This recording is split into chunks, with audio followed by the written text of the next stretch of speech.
أعوذ بالله من الشيطان الرجيم بسم الله الرحمن الرحيم ويل للمطففين الذين إذا اكتالوا على الناس يستوفون وإذا كالوهم أو وزنوهم يخسرون ألا يظن أولئك أنهم مبعوثون ليوم عظيم يوم يقوم الناس لرب العالمين.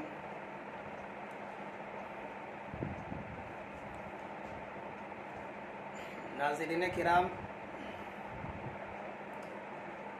جیسا کہ آپ حضرات کو معلوم ہے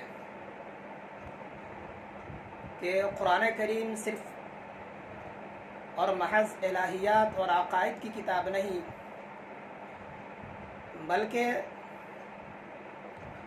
اپنے اندر اخلاق و دیانات کے سارے شعبوں کو بھی سمیٹے ہوئے لیے ہوئے ہے. گویا کہ قرآن مجید ایک ہماگیر اور عالمگیر کتاب ہے کہ جس میں عبادات اور معاملات کے ساتھ ساتھ دیگر احکامات کو بھی قرآن مجید نے وضاحت کے ساتھ اشارتاً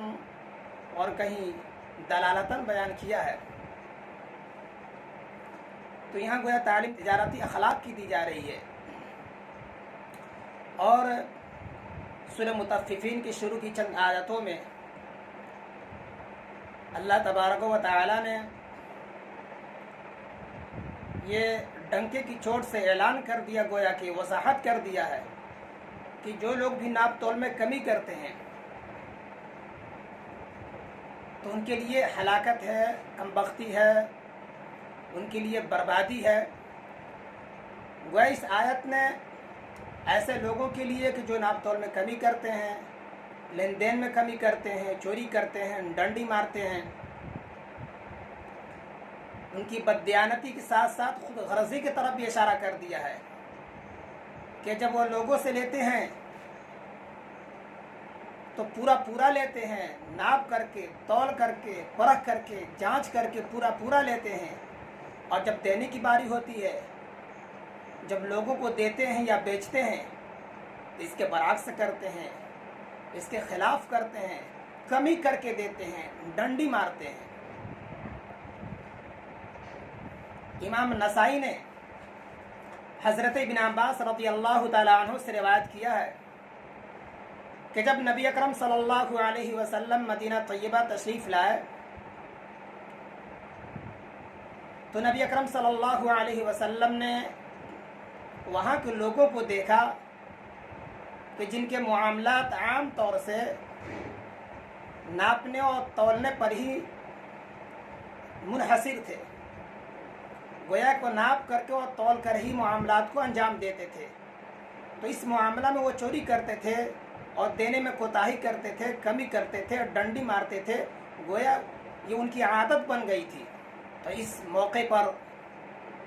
یہ سورہ مطففین نازل ہوئی کہ وَيْلٌ لِّلْمُطَفِّفِينَ الَّذِينَ إِذَا اكْتَالُوا عَلَى النَّاسِ يَسْتَوْفُونَ، کہ ناپ تول میں کمی کرنے والوں کے لیے بڑی کمبختی ہے، بربادی ہے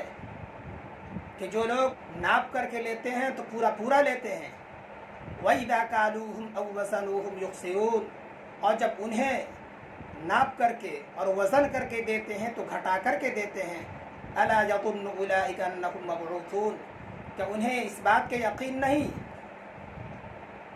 کہ وہ دوبارہ زندہ کیے جائیں گے. لِيَوْمٍ عَظِيمٍ، ایک بڑے دن میں، یعنی قیامت کے دن میں، حشر و نشر کے دن میں. یوم یقوم الناس لرب العالمین، کہ جس دن تمام لوگ، ساری انسانیت اور رب العالمین کے روبرو کھڑی ہو جائے گی. سارے انسان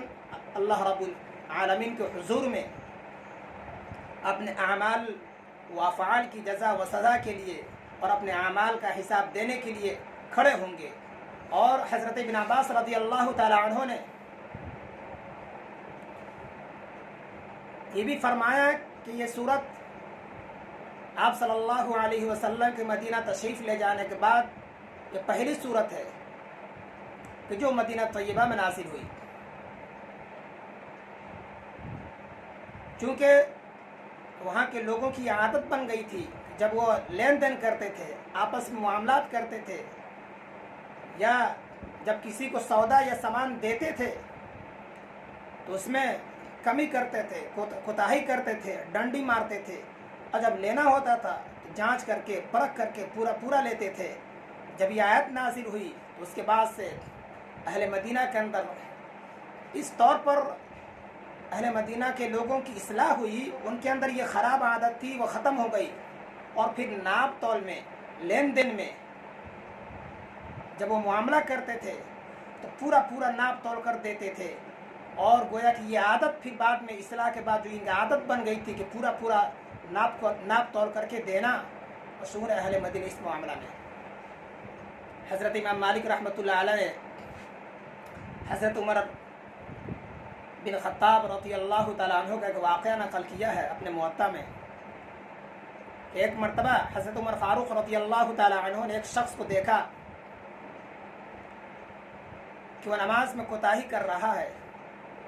नमाज के अरकान सही तौर पर अदा नहीं कर रहा है, बल्कि जल्दी जल्दी अदा करके ख़त्म कर दे रहा नमाज को।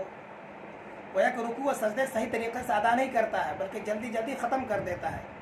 तो उमर बिन ख़त्ताब रज़ियल्लाहु तआला अन्हु उस शख्स से फ़रफ़्ता, यानी तूने अल्लाह के हक़ में कोताही की। तो मालिक रहमतुल्लाह अलैह ने इस वाक़े को ज़िक्र करने के बाद, नक़ल करने के बाद ये बता दिया उमर फ़ारूक रज़ियल्लाहु तआला अन्हु के हवाले से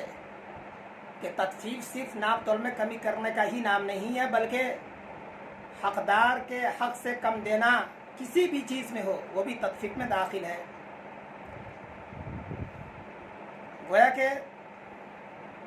वज़ू भी तत्फ़ीफ़ में दाखिल है, तहारत भी तत्फ़ीफ़ में दाखिल है, और इसी तरह हुक़ूक़ुल्लाह और दीगर इबादात में भी अगर कोई कमी कोताही करता है वो भी तत्फ़ीफ़ का मुजरिम है, वो भी कमी करने वाला और कोताही करने वाला मुजरिम है। और उससे भी, और वो भी अल्लाह ताला की नाज़िल करदा आयत वैलुल लिल मुतफ़्फ़िफ़ीन के ज़ुमरे में दाखिल है।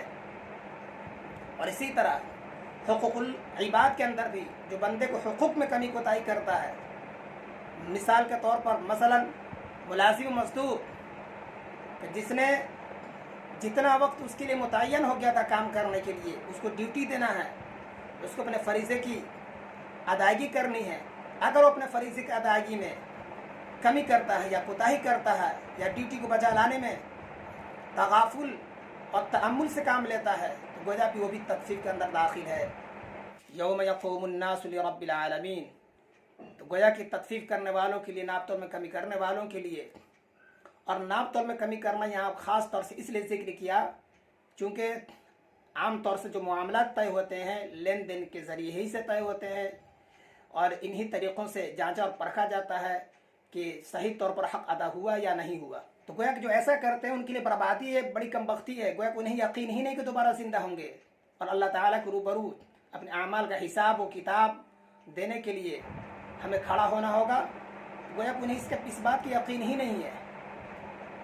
और जब इस बात का यकीन नहीं है तो फिर लाख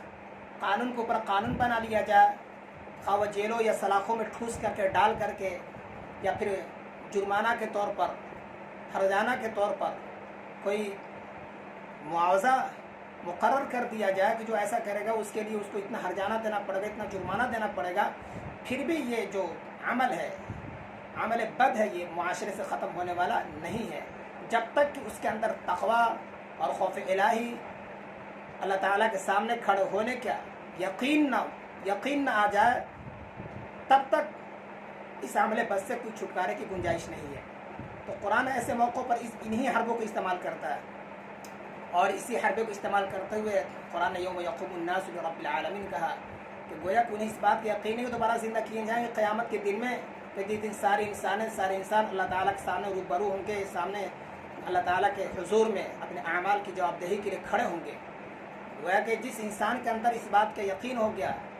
और उसके ज़हन और दिमाग में ये बात मुस्तहज़र हो गई, तो गोया कि वह इस अमल बद से बाज आ जाएगा। और अमल बद से बाज आने के साथ साथ जब भी किसी के साथ मामला करेगा या लेन देन करेगा तो पूरा पूरा नापेगा, तोलेगा। और अगर उसके अंदर इस बात का यकीन नहीं है, हमें अल्लाह ताला के सामने क़यामत के दिन खड़े होना है اور اللہ تعالیٰ کے سامنے اپنے اعمال کی ہماری جواب دہی ہوگی، ہمیں جواب دینا ہے، پھر لاکھ اس کے اوپر کوئی جرائم یا کرائم کی شکل و صورت میں معاوضہ مقرر کر دیا جائے، یا ہرجانے کے طور پر معاوضہ مقرر کر دیا جائے